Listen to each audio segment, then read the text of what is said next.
전등이 흔들리고요. 건물에서 사람들이 뛰쳐나가고 일본에서나 본 듯한 일들이 어제 저녁 우리나라에서 일어났습니다. 울산 앞바다에서 발생한 진도 5의 지진, 다행히 피해는 없었지만 멀리 해운대 고층 아파트까지 진동이 느껴졌다고 합니다. 이번 지진 자세히 분석해 보겠습니다. 연세대 홍태경 교수가 나와 계십니다. 어서 오세요. 어서 오십시오. 네, 안녕하십니까. 진도, 그러니까 리히터 규모 5 정도 지진이면은 우리가 체감하기에 얼마나 심각한 지진인가요? 네, 규모 5 정도 되는 지진은 사실 우리나라에서는 굉장히 큰 지진 가운데 하나입니다. 네. 1978년 이후로 지진 관측이 공식적으로 우리나라에 시작됐는데요. 그 가운데 규모 5.0 이상은 7번 발생을 했습니다. 이번 지진까지. 네.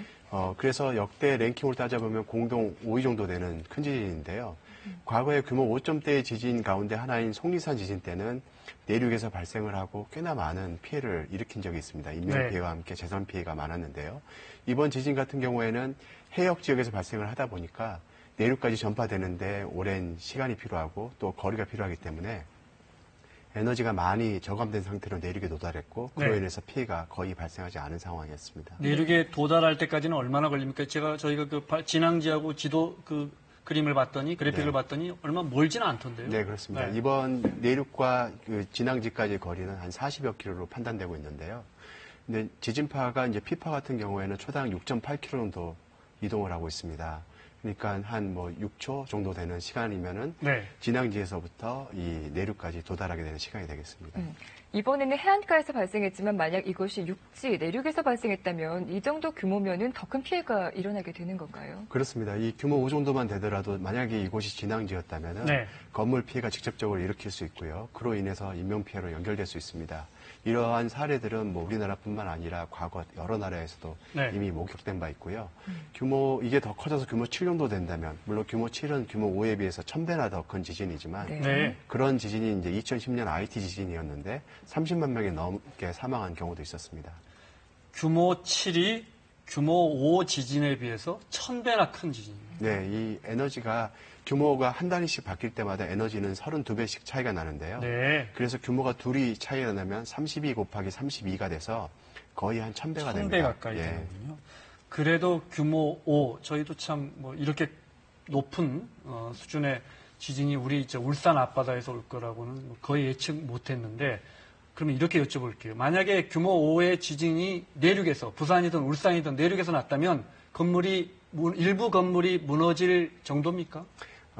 지금 현재 여러 건물들이 내진 설계 기준법, 내진 기준법에 이제 보호를 받고 있어서 많은 건물들이 내진으로부터 지진으로부터 안전한 그런 상황이라고 할 수 있습니다. 물론 이제 고층 건물이라든가 공공 건물, 그 다음에 사회 기반 시설 등에 적용되는 기준인데요.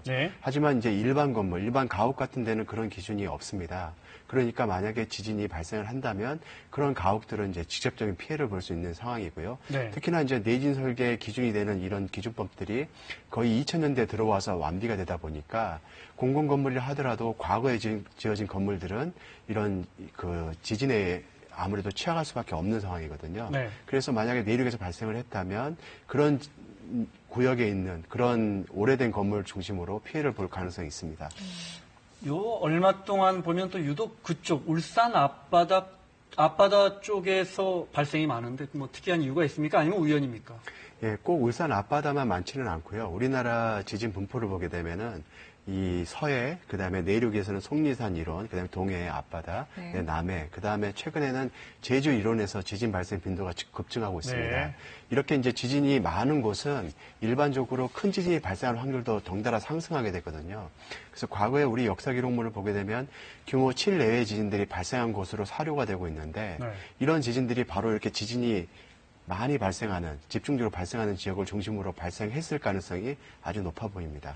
사실 살면서 지진 걱정을 해본 적은 없었는데 작년에도 몇 차례 지금 기억이 나고 요즘 들어서 잦은 빈도수를 보이고 있어요. 이유가 뭡니까? 저희가 그렇게 느끼는 겁니까? 통계적으로 지금 분명히 갑자기 이렇게 좀 규모가 조금 높은 지진이 최근 5년, 10년 사이에 늘어난 겁니까? 통계적으로? 네.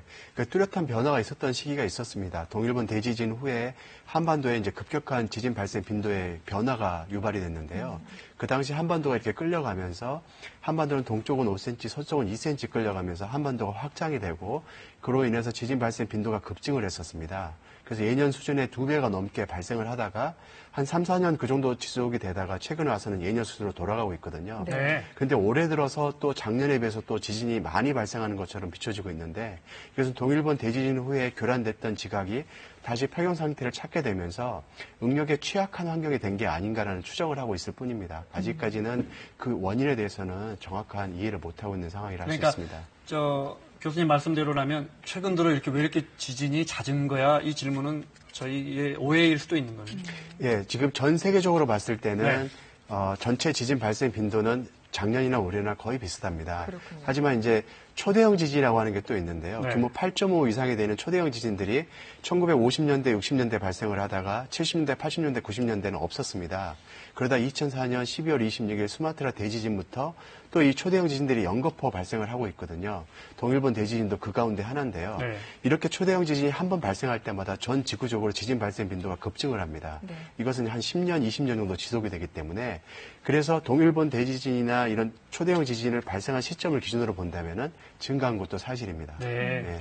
지진하면은 제일 먼저 떠오르는 게 사실 일본이었잖아요. 그런데 일본보다 피해나 규모는 적을지 몰라도 더 이상 우리나라도 지진의 안전지대가 아니다라는 말씀이신 거죠? 그렇습니다. 우리나라는 지진 발생 빈도는 낮을지 모르지만 이 발생 가능한 최대 지진이 작다고 판단할 수는 없습니다.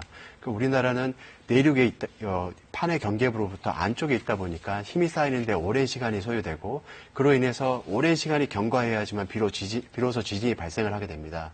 하지만 역사 기록물이라든가 최근 여러 조사에 의하면은 규모 7점대의 지진들이 발생한 전례가 있기 때문에 이런 지진은 미래에 언젠가는 한반도에서도 발생할 수 있습니다. 네. 우리는 이런 지진은 일어나지 않는다는 아니군요, 절대. 그렇습니다. 네. 예.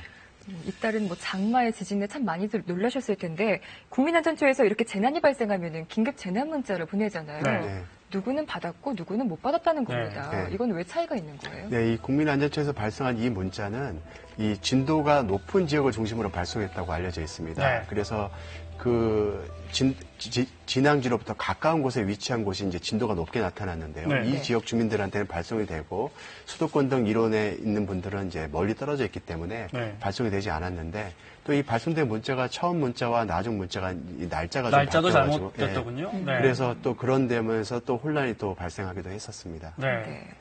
그렇다면 지진이 많이 발생하는 일본이라든지 혹은 선진국 같은 경우에는 어떤 식으로 대응을 하나요? 정말 빨리 전파하는 게 중요하지 않습니까? 그렇습니다. 네. 예. 그래서 지금 현재 우리나라는 지진 속보 시스템을 쓰고 있는데요. 미국이나 이 일본 같은 경우에는 지진 조기 경보 시스템을 쓰고 있습니다. 이 Earthquake Early Warning 시스템이라고 하는데 네. 이게 원리는 이 지진이 발생하고 나면 제일 가까이 있는 관측소에서 지진을 재빠르게 관측을 하고 후방에 있는 지역에 그 정보를 빠르게 전파를 하는 겁니다. 네. 그래서 지진이 발생한 후에 한 5초에서 10초 내에 후방에 있는 지역에 정보를 전달을 하고 지진파가 그 지역에 도달하기 전에 사전에 대비하게끔 하는 겁니다. 그러니까 쉽게 얘기하자면 가까운 지역은 조금 포기하는 감이 있지만 네. 조금 떨어진 지역은 정보를 순식간에 전달을 해서 빨리 대비를 하게 하는데요. 그동안 할 수 있는 것은 예를 들어서 KTX 같이 고속열차를 중지시키거나 네. 원자력 발전소가 가동이 되고 있었으면 셧다운을 시키거나 하는 일들을 해서 인명피해를 최소화하는 방식을 쓰고 있는 겁니다. 이 동일본 대지진 때 일본 정부는 이런 방식을 차용해서 씀으로써 인명피해를 많이 줄인 예가 있습니다. 그렇군요. 자, 또 하나, 우리 건축법에 따르면요, 3층 이상이나 면적이 500제곱미터를 넘는 건물은 꼭 내진 설계를 해서 규모 5.5에서 6.5 정도의 지진에 견딜 수 있어야 한다고 네. 합니다. 그러니까 내진 설계만 제대로 해도 피해를 줄일 수 있다는 건데요. 과연 얼마나 제대로 되어 있었을까요? 화면을 보시겠습니다. 언덕 밑으로 쓱 내려가는 그 느낌, 진동, 짧은 순간이죠. 너무 무서웠어요. 부산은 지진이 잦은 일본과 가장 가까운 대도시지만 내진 설계가 된 건물은 4곳 중 한 곳에 불과합니다. 전국 꼴찌라고 합니다. 전국적으로도 내진 설계가 된 건물은 35%가 채 안 되고 대도시일수록 그 비율은 더 떨어집니다. 연료와 전력을 공급하는 항만과 전기통신 설비 등 공공시설물의 내진율도 50%가 채 안 됩니다. 학교는 사정이 더 나빠서 20% 정도만 내진 설계가 돼 있었습니다. 내진 설계가 아직도 많이 많이들 안 되고 있는 겁니까? 네, 그렇습니다. 민간 건축물 같은 경우에는 민간 사업자들이 건축 법상에 있는 그 사업주들이 하게 돼 있지만요. 네. 공공 건축물이라든가 학교 건축물 같은 경우에는 지자체 중심으로 하게 돼 있습니다. 그러다 보니까 지자체 예산들이 많이 소요가 되고요. 이 학교 건물 같은 경우에는 특히나 오래된 건물들이 많아서요. 네.